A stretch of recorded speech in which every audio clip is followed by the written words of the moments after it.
30 लाख करोड़ के नए मुखिया होंगे नोएल टाटा।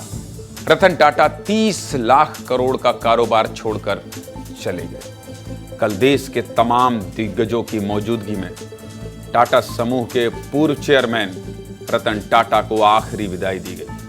रतन टाटा के जाने के बाद ही ये सवाल उठने लगे थे कि टाटा समूह की जिम्मेदारी किसको दी जाएगी। आज मुंबई में टाटा समूह की अहम बैठक हुई और रतन टाटा के सौतेले भाई नोएल टाटा को टाटा ट्रस्ट का चेयरमैन नियुक्त किया गया।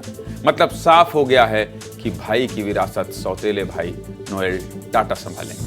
सोचिए, आज के जमाने में भाई भाई में बहस हो जाती है, संपत्ति को लेकर लड़ाई झगड़े होने लगते हैं, और टाटा परिवार को देखिए, 30 लाख करोड़ की संपत्ति, वो भी बिना विवाद।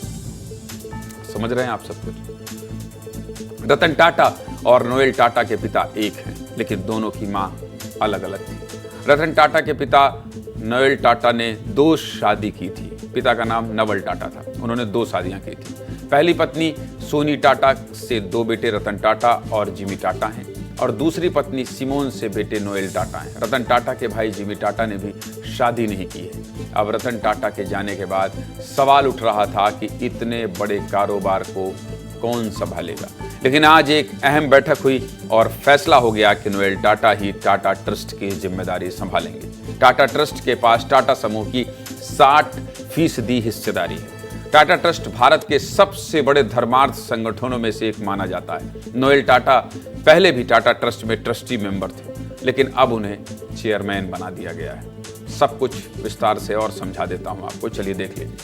रतन टाटा के सौतेले भाई नोएल टाटा ऐसा नहीं है कि इस बिजनेस में नए हैं। नोएल टाटा पिछले 40 साल से टाटा समूह के साथ जुड़े हुए हैं। इससे पहले Noel Tata Tata international limited, Voltas और टाटा इन्वेस्टमेंट्स कॉरपोरेशन की कमान भी संभाल रहे थे। नोएल इन तीनों ही कंपनियों के चेयरमैन।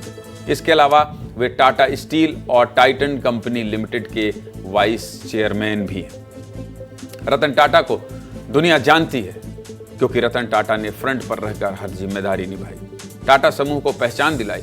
लेकिन नोएल टाटा भी टाटा समूह को मजबूत बनाने के लिए हमेशा पर्दे के पीछे काम करते रहे। जनता के सामने कम आते थे, पर्दे के पीछे से परिवार की विरासत को और मजबूत कर रहे थे।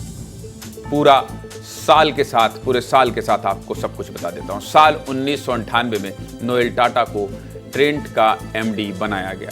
तब ट्रेंट का एक स्टोर था और आज भारत में ट्रेंट्स के 700 स्टोर हैं। नोएल ने इस कंपनी को 2,08,000 करोड़ रुपए का ब्रांड बना दिया।